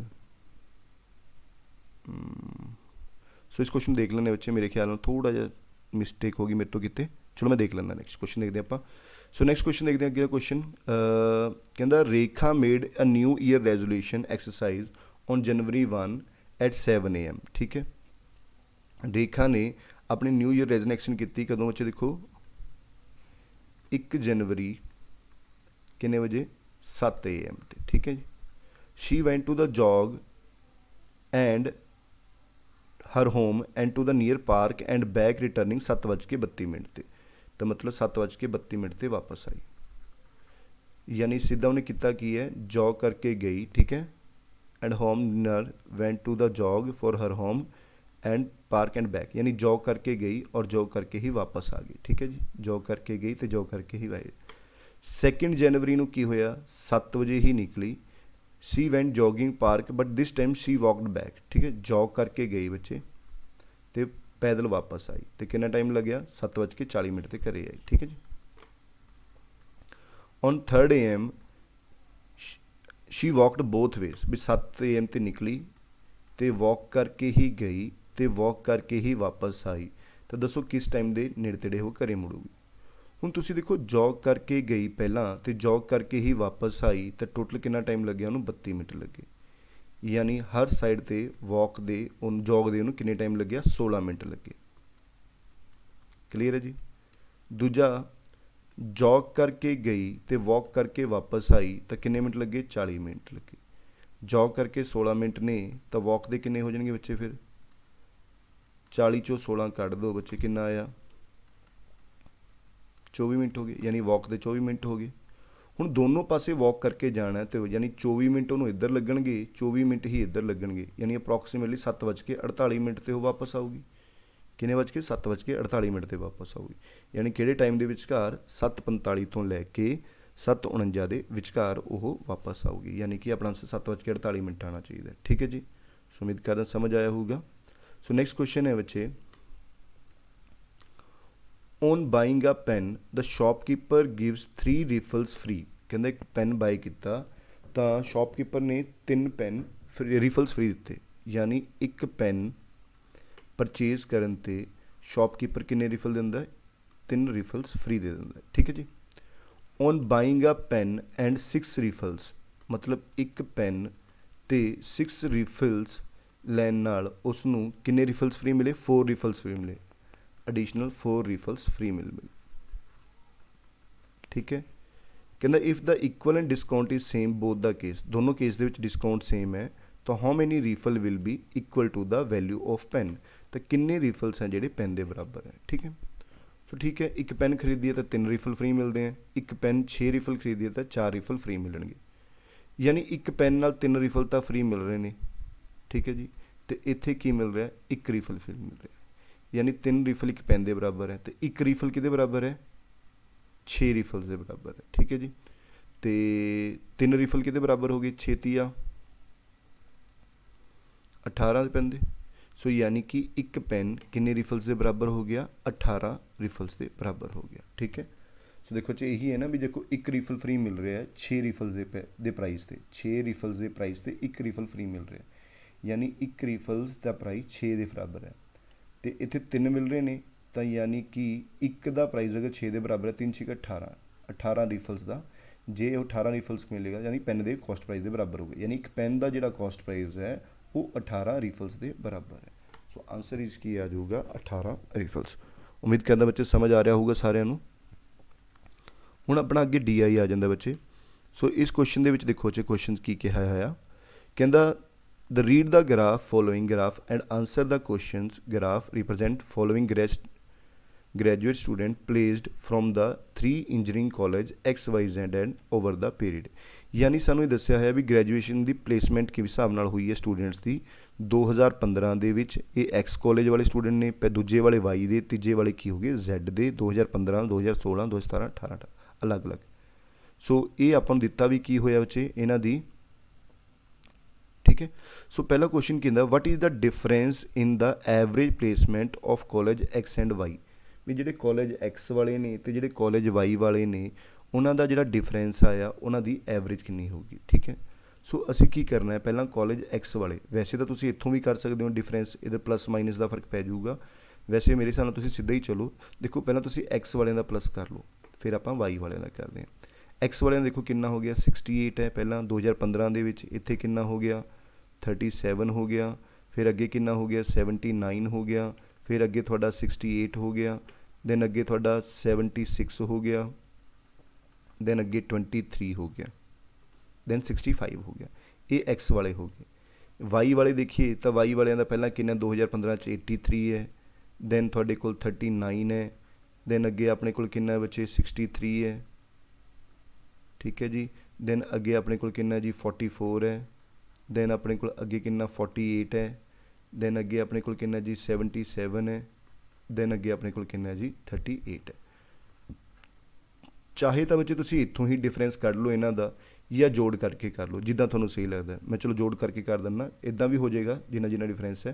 सो इदा करते हैं 8 7 15, 15 नौ किन्ने हो गए 24, 24 ते 8 32।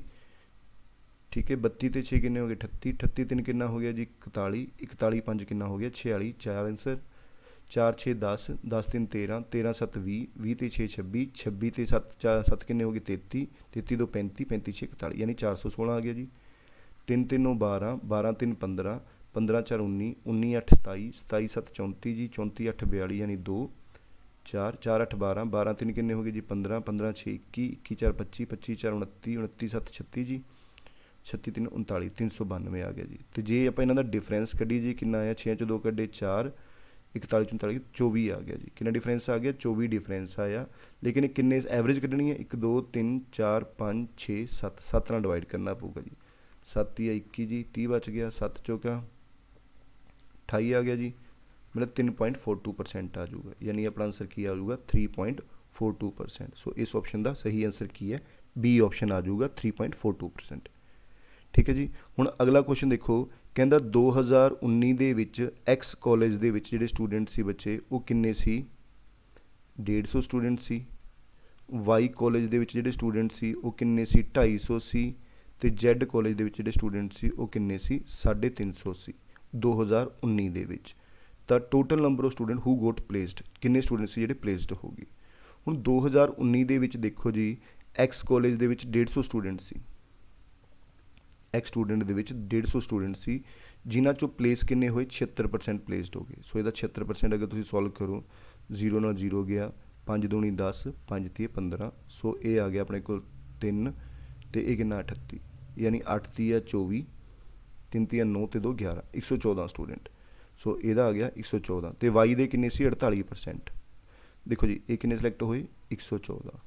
हुण वाई दे 250 सी, 48% सिलेक्ट होए। 48% करना बच्चे सिंपल, 0 ਨਾਲ 0, 5 दूनी 10 जी, 5 5 25, सो एक है 24। सो 24 5 कितना हो गया, 120 स्टूडेंट सिलेक्ट होए अपने को। तो Z ਦੇ 350 स्टूडेंट सी 2019 ਚ ਸਿਲੈਕਟ ਕਿੰਨੇ ਹੋਏ ਜੀ ਆਪਣੇ ਕੋਲ, Z ਦੇ 64%। ਕਿੰਨੇ ਜੀ, 64%। ਸੋ ਇਸ ਦਾ ਅਸੀਂ 64% ਕੱਢ ਲਾਂਗੇ।